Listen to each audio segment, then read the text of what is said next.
اس ضمن میں غور کرنے کی ضرورت ہے میرے بھائی کہ اللہ کے نبی صلی اللہ علیہ وسلم نے جب سورہ ملک کو عذاب قبر سے بچانے والی سورہ بتایا تو اس کے پیچھے کیا حکمت تھی؟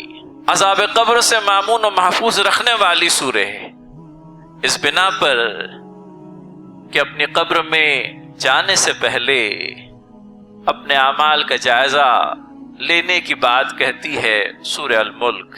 لہذا دوسری ہی آیت کو سمجھیں، ہم نے موت اور حیات کو پیدا کیا تاکہ آزمائیں تمہیں کہ تم میں سے بہترین عمل کرنے والا کون۔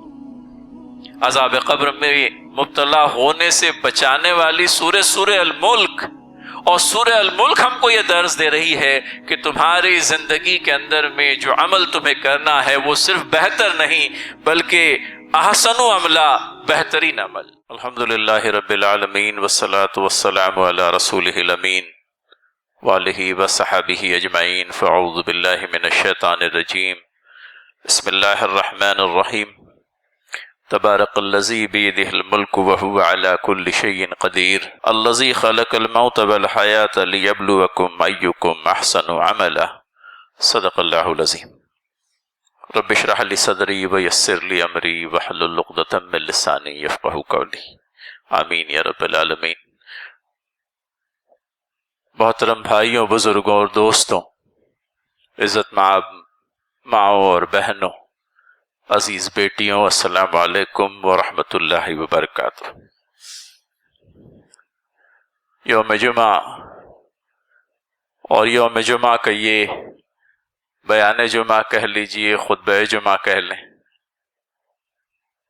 سورہ الملک کی ابتدائی 2 آیات تلاوت کرنے کا شرف حاصل ہوا۔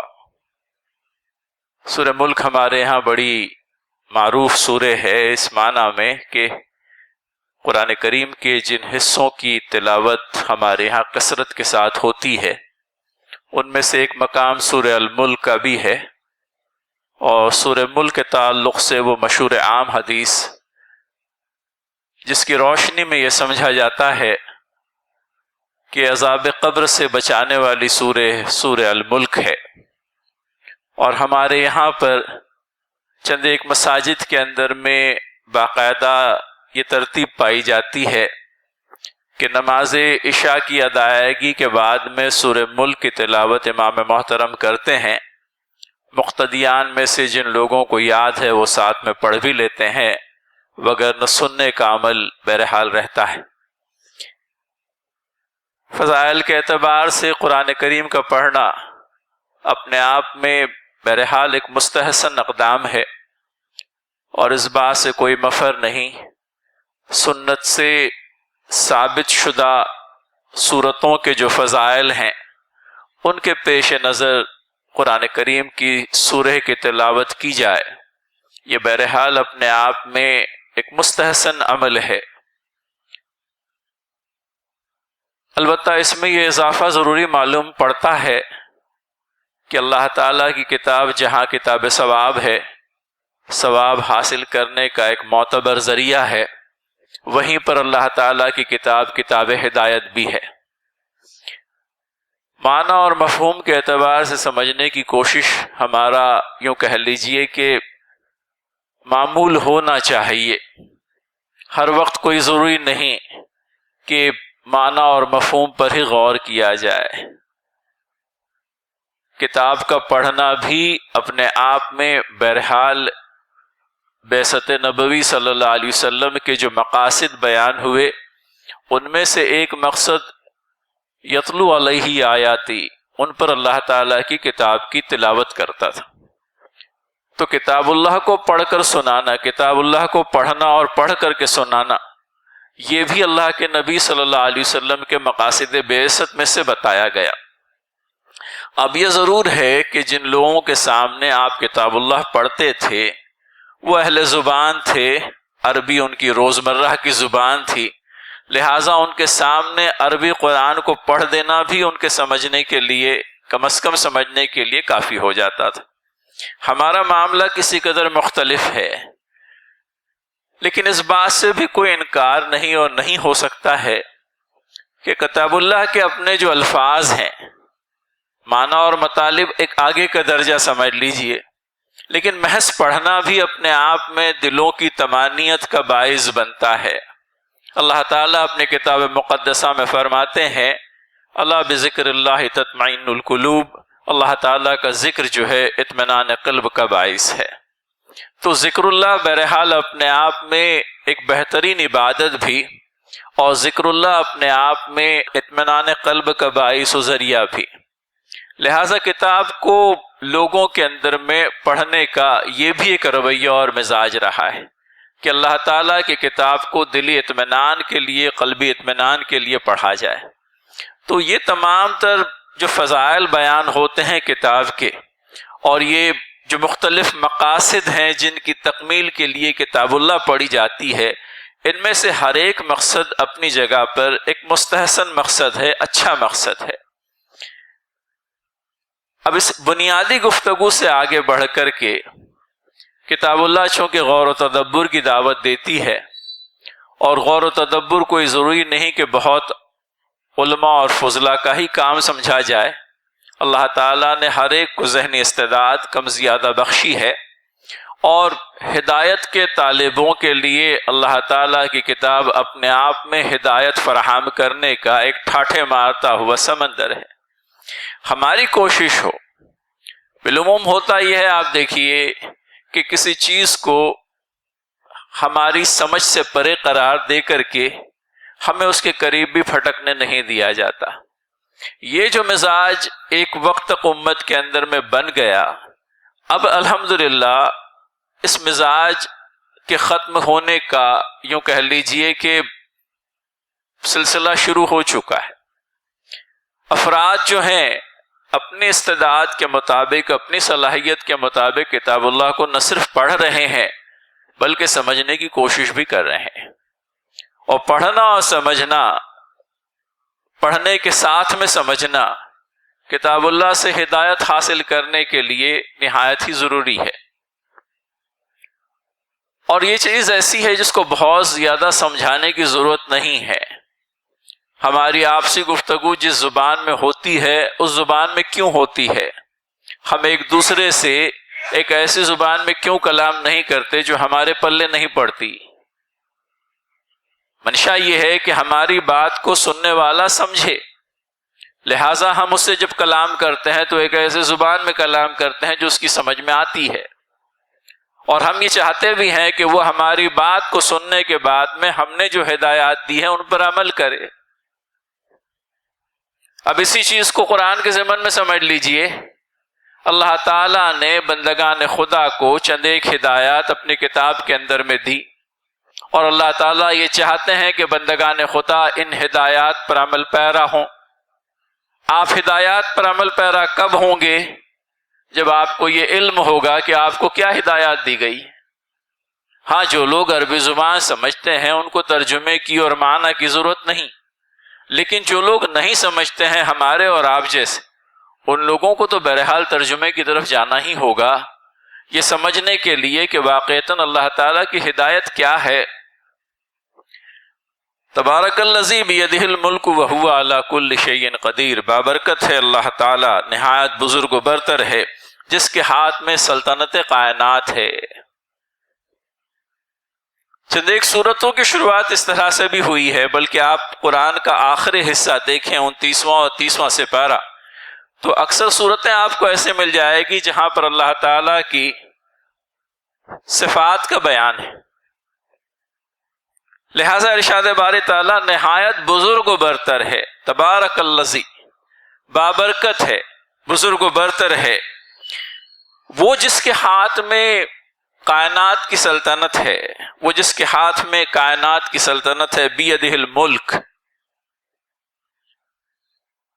باری تعالیٰ کا جو تصور ہمارے ذہنوں میں آتا ہے آیت کے اس حصے کو پڑھنے پر، اس کو تھوڑا سا ایلیبوریٹ کرتے چلے، وضاحت کرتے چلیں۔ اللہ تعالیٰ کی ذات اپنے آپ میں یوں کہہ لیجئے کہ اس قدر کامل و مکمل کہ وہ اس سارے کائنات کے انتظام کو، اس ساری کائنات کی سلطنت کو اس پورے کارخانہ کائنات کو بلا شرکت غیرے چلا رہے ہیں۔ اس کائنات کے اندر میں جو یکرنگی پائی جاتی ہے، دن اور رات کا یکے بعد دیگرے آنا، سورج کا ایک مخصوص سمت سے طلوع ہو کر ایک مخصوص سمت میں غروب ہو جانا، موسمیات کا نظام، ان ساری چیزوں کے اوپر اگر غور کریں تو پتہ چلتا ہے کہ اس پوری کائنات کو چلانے والی ذات صرف ایک ہی خدا کی ہے، اور وہ بلا شرکت غیر اس کائنات کے نظام کو چلا رہا ہے۔ یہ کائنات بہت سارے خداؤں کی رزمگاہ نہیں۔ اگر خدا نخواستہ ایسا ہوتا تو یہاں پر الگ الگ لوگوں کی مرضی نافذ ہوتی ہوئی ہمیں دکھائی دیتی۔ کبھی ایک خدا کا جی چاہتا کہ سورج مشرق سے نکلے، مشرق سے نکلتا۔ کبھی کسی خدا کا جی یہ چاہتا کہ سورج آج مغرب سے نکلے اور سورج مغرب سے نکلتا۔ کبھی کسی خدا کا دل یہ کرتا کہ برسات کے فوراً بعد پھر گرمی کا موسم آ جائے، لیکن ہم دیکھتے ہیں کہ برسہ برس گزر گئے، صدیاں گزر گئی، ایسا کبھی نہیں ہوا۔ کیا پتہ چلتا ہے؟ اس کائنات کے پورے نظام کو چلانے والی ذات صرف اور صرف ایک اللہ وحدہ لا شریک کی ہے۔ تبارک الذی بیدہ الملک۔ پڑھیں اس آیت کو، اور جب جب آیت کو پڑھیں اپنے ذہنوں میں اس خدا باری تعالیٰ کا تصور لائیں جو اپنی ذات کے تعلق سے یہ کہتا ہے کہ وہ جس کے ہاتھ میں کائنات کی سلطنت ہے۔ دنیا والوں نے خدا کے تصور کو اگر میں کہوں پائمال کر دیا تو بھی شاید غلط نہ ہوگا۔ لوگوں کے درمیان میں خصوصیت کے ساتھ میں وہ لوگ، یہ کوئی اپنی ستائش میں نہیں لیکن جو تجربہ بتاتا ہے اس بنا پر بات کہتا ہوں، خدا کو محض ایک ضرورت کی شے سمجھ لیا۔ بچوں کے امتحانات ہیں، خدا یاد آ گیا۔ کوئی بیماری ہو گئی، خدا یاد آ گیا۔ کوئی مصیبت پڑ گئی، خدا یاد آ گیا۔ جبکہ اللہ تعالیٰ تو اپنے آپ میں وہ ذات جس سے ہمارے دن کی شروعات ہو اور جس پر ہماری رات کا اختتام ہو۔ ہماری رات بھی اللہ تعالیٰ کے ذکر سے خالی نہیں ہوتی۔ جب وہ مخصوص کلمات سونے سے پہلے ہم ادا کر لیتے ہیں جو اپنے آپ میں مسنون ہے، آیت الکرسی کا پڑھنا، تینوں کل کا پڑھنا، سورہ الکافرون کا پڑھنا، اور سورہ البقرہ کی آخری دو آیات ان کی تلاوت، اور مزید اگر سمجھ لیجئے کوشش کر سکتے ہیں تو کریں۔ یہ تو وہ میدان ہے جس کے اندر میں ہماری کوششیں شاید تھک جائیں، لیکن اس میدان کی جو مختلف منازل ہے وہ ختم ہونے کا نام نہیں لے گی۔ یہی سورہ ملک، اس کی تلاوت اپنا ایک معمول بنانے کے لیے کہا گیا۔ ایسا نہیں کہ ایک ہاتھ مرتبہ پڑھ لی اور روز قبر سے آپ کے لیے سورہ ملک آڑ بن گئی، بلکہ جو اس سورہ کو پڑھنا اپنا روزمرہ کا معمول بنائے۔ اور پھر کہوں گا اس ضمن میں غور کرنے کی ضرورت ہے میرے بھائی کہ اللہ کے نبی صلی اللہ علیہ وسلم نے جب سورہ ملک کو عذاب قبر سے بچانے والی سورہ بتایا تو اس کے پیچھے کیا حکمت تھی؟ ہمارے لیے تو بہرحال رسالت مآب صلی اللہ علیہ وسلم کا یہ ارشاد ہی کافی ہے، لیکن اللہ تعالیٰ کے دین نے ہمیں یہ مزاج عنایت کیا ہے کہ ہم اندھی تقلید کے قائل بن کر کے نہ رہ جائیں۔ خدا واحد اپنی کتاب میں بھی اپنی ذات پر غور کرنے کی ہمیں یوں کہہ لیجئے کہ ہدایت فرماتے ہیں۔ سورہ کل ملا کر کی قرآن کریم کی جس قدر ہیں، ان میں سے سورہ ملک کے سلسلے میں ہی یہ کیوں کہا گیا کہ یہ عذاب قبر سے بچانے والی سورہ ہے؟ اب ظاہر سی بات ہے کہ اللہ کے نبی صلی اللہ علیہ وسلم نے جب یہ بات کہی تو ہمیں منوان تسلیم ہے، لیکن دماغ کا دروازہ بند کرنے کا مزاج اللہ تعالیٰ کے دین نے، نبی محترم صلی اللہ علیہ وسلم کی سنت نے اس امت کو نہیں دیا۔ یہاں اندھی بھکتی نہیں ہے، آپ دیکھیے یہاں پر جو کچھ بھی ہے سوچ سمجھ کر ہے۔ تو کہیں ہمیں اس بات پر غور کرنے کی ضرورت ہے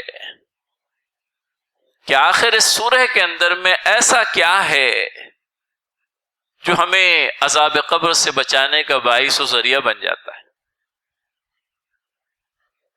اللہ تعالیٰ نے اپنی مزید ایک صفت کا ارشاد فرمایا، وَهُوَ عَلَى كُلِّ شَيْءٍ قَدِيرٌ۔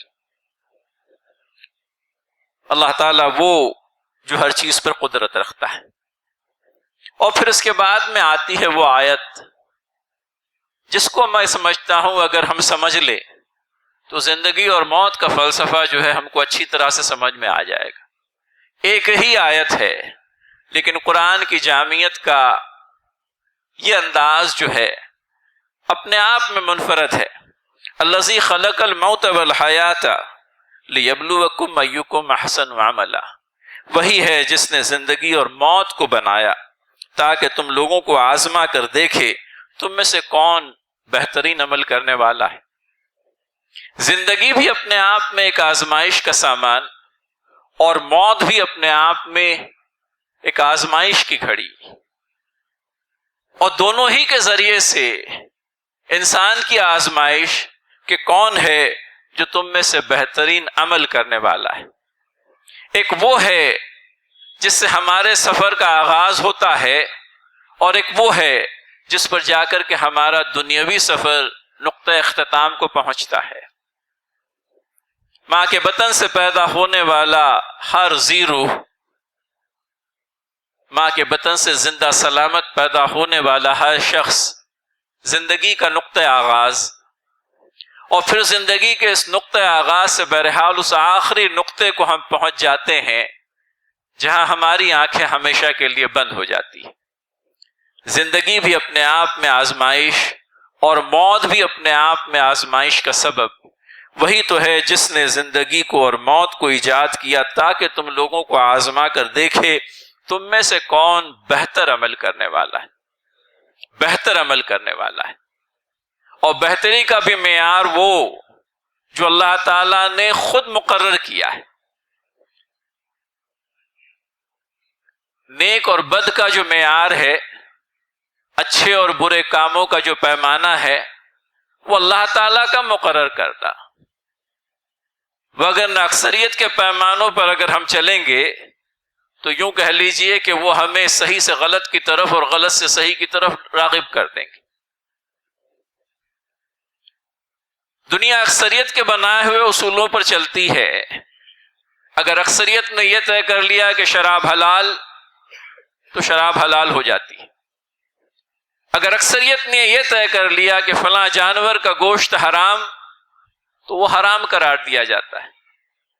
حلال و حرام کو ہم صرف مذہبی تناظر میں نہ سمجھیں۔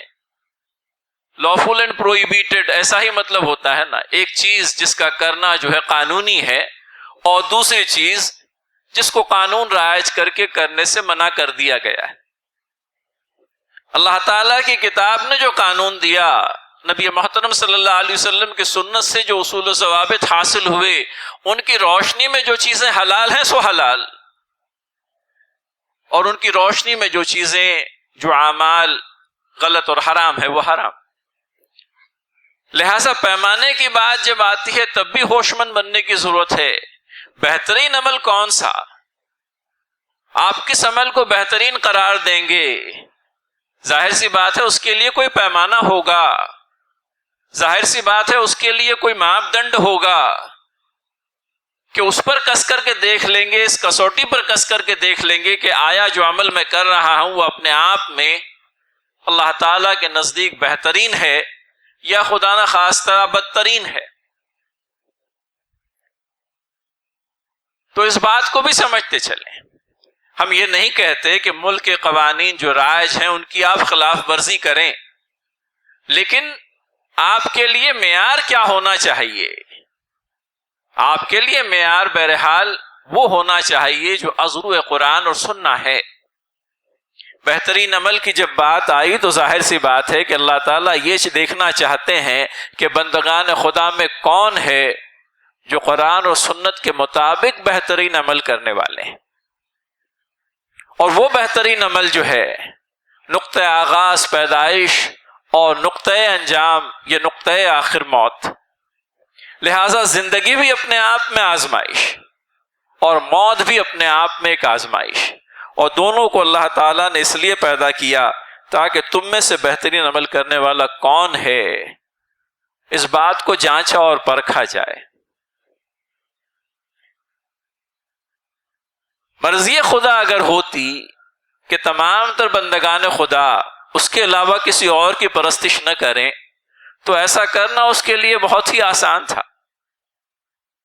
لیکن یہاں اختیار کی آزادی دے کر در حقیقت ہمیں ایک امتحان میں ڈال دیا گیا. اللہ تعالیٰ اپنی عبادت کا تقاضا ضرور فرماتے ہیں اور چاہتے ہیں کہ ان کی عبادت بلا شرکت غیر ہو، لیکن اس میں زور زبردستی نہیں کی گئی، بلکہ انسان کے اوپر ہدایت اور گمراہی دونوں راستے کھول دیے گئے، اور ان دونوں راستوں پر چلنے کا جو انجام ہے اس انجام کی پیشگئی آگہی بھی اس کو دے دی گئی کہ یہ راہ ہدایت ہے جس پر چل کر کے بہرحال تم اللہ تعالیٰ کی رضا سے ہمکنار ہوں گے، اور ایک دوسری گمراہی والی راہ بھی ہے جس پر چل کر کے اللہ تعالیٰ کے غضب سے دوچار ہونے والے. لہٰذا اس بات کو بہت کھل کر اور وضاحت کے ساتھ میں سمجھا دیا گیا کہ یہ ضرور ہے کہ ہم نے تمہیں اختیار کی آزادی دی، لیکن اس اختیار کا استعمال اگر اپنے رب کی مرضی کے تابع ہو کر کرتے ہو تو یقین جانو کہ تمہاری زندگی بہترین اعمال سے مالا مال ہوگی. لیکن جہاں تم نے اپنے نفس کے گھوڑے کو کھلا چھوڑ دیا اور اس کی باگ اپنے ہاتھوں میں نہیں رکھی، جہاں گمراہی اور ضلالت جو ہے تمہاری روزمرہ زندگی کا ایک حصہ بن کر کے رہ گئی، تو جان لو کہ ایک انجام بد ہے جو تمہارا منتظر ہے. تو اختیار کی آزادی دے کر در حقیقت ہماری آزمائش ہے، اور اللہ کے نبی صلی اللہ علیہ وسلم نے بھی اپنی احادیث کے ذریعے سے ہمیں اس بات کی ہدایت دی ہے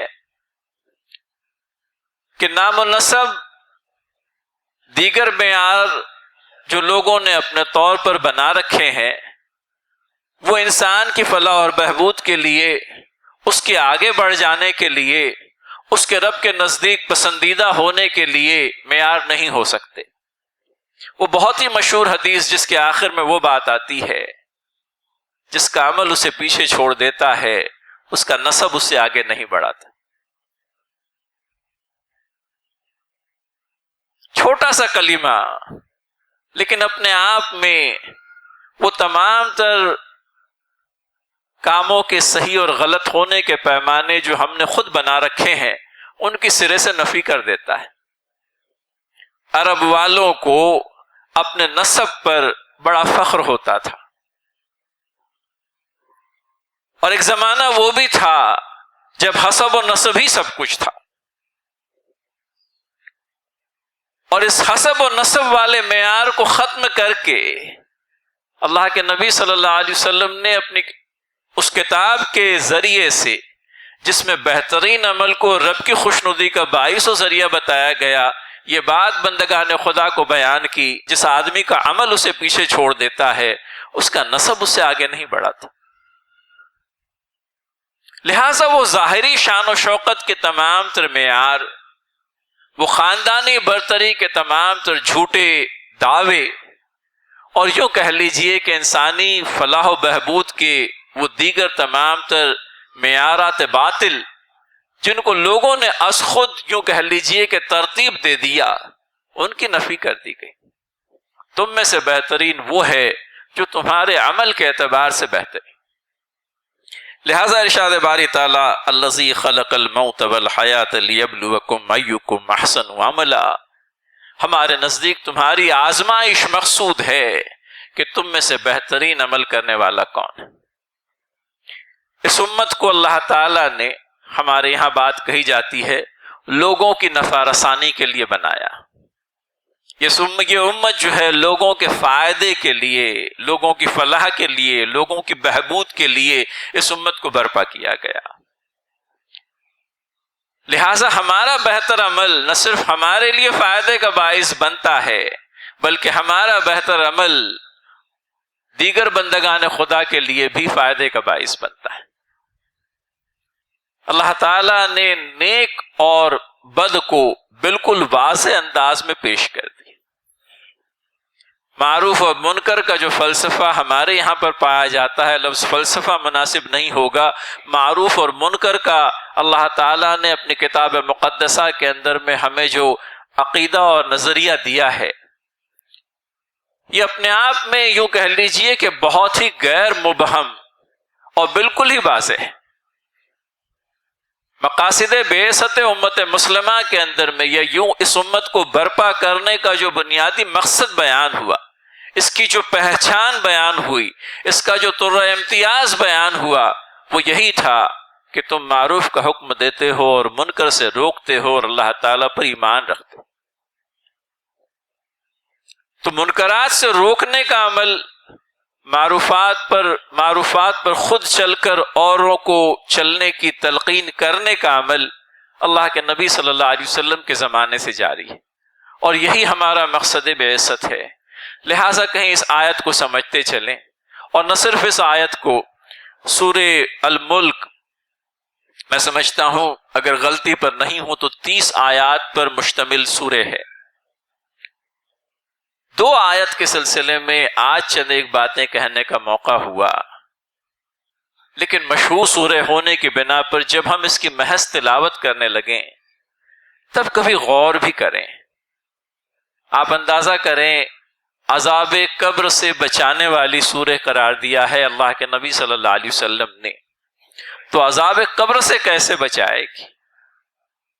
سفر آخرت کی آغاز جو ہے، سفر آخرت کا آغاز قبر سے ہی ہو جاتا ہے. قبر کے اندر جانے پر بندے کو پتہ چل جاتا ہے کون سا انجام ہے جو اس کو درپیش آنے جا رہا ہے. عذاب قبر سے مامون و محفوظ رکھنے والی سورہ ہے، اس بنا پر کہ اپنی قبر میں جانے سے پہلے اپنے اعمال کا جائزہ لینے کی بات کہتی ہے سورہ الملک. اللہ تعالیٰ نے زندگی اور موت کو پیدا کیا تاکہ تم لوگوں کو آزمائے، تم میں سے بہتر عمل کرنے والا، بہترین عمل کرنے والا کون. اب ظاہر سی بات ہے کہ جب ذہن و دماغ غور کرنے لگے گا اس بات پر کہ یہ سورہ مجھے عذاب قبر سے بچانے والی سورہ ہے، تو کیا محض اس کی تلاوت ہمیں عذاب قبر سے محفوظ رکھنے کے لیے کافی ہوگی، اور ہمارا عمل اس سورہ کے بالکل مخالف ہو؟ کوئی بات اگر کہی جاتی ہے تو وہ ترغیب کے لیے کہی جاتی ہے. ظاہر سی بات ہے، آپ دیکھیں، یہ دین جو ہے اندھے، بہروں اور گونگوں کا دین نہیں ہے.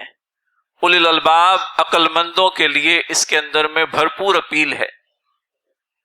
لہٰذا آدمی یہ سمجھے کہ میں دن بھر کچھ بھی کر لوں اور رات میں سورہ ملک پڑھ لوں، عذاب قبر سے میرا دفع اور بچاؤ ہو جائے گا، تو یہ ہماری خام خیالی ہوگی کہ نہیں ہوگی؟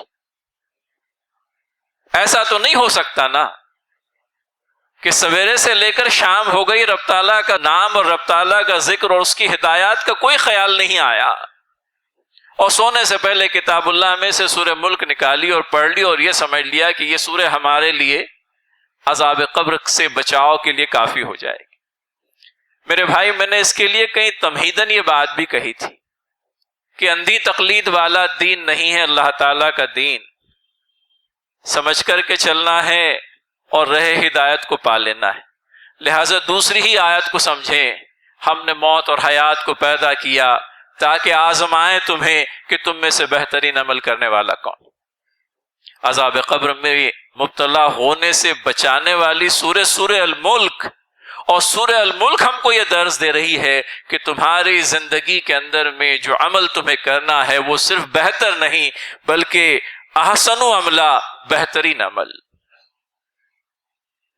یہ مزاج بنانا ہے. اور ایسا نہیں ہے کہ مزاج نہیں بنے گا، مزاج بنے گا، لیکن تھوڑے تھوڑے جو دلوں کے اندر میں بت بیٹھے ہوئے ہیں ان کو کہیں توڑنا پڑے گا.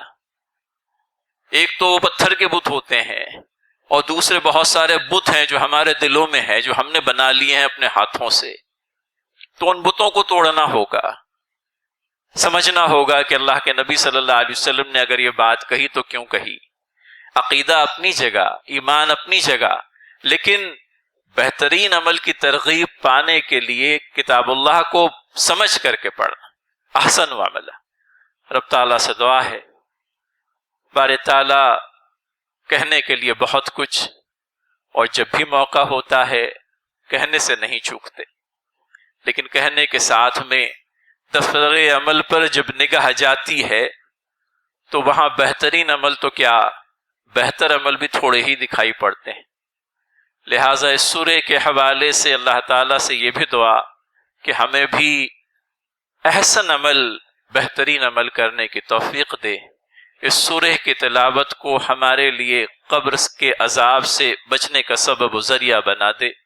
روز آخرت ہماری دستگیری فرما، اور بنی نوع انسان کا جب وہ ٹھاٹھے مارتا ہوا سمندر لوگوں کا تیرے سامنے موجود ہو تو دوزخ سے ہماری گلو خلاصی اور نجات یقینی بنا دے، اور جنت میں ہمارا داخلہ اپنے فضل خاص سے یقینی بنا دے. آمین یا رب العالمین.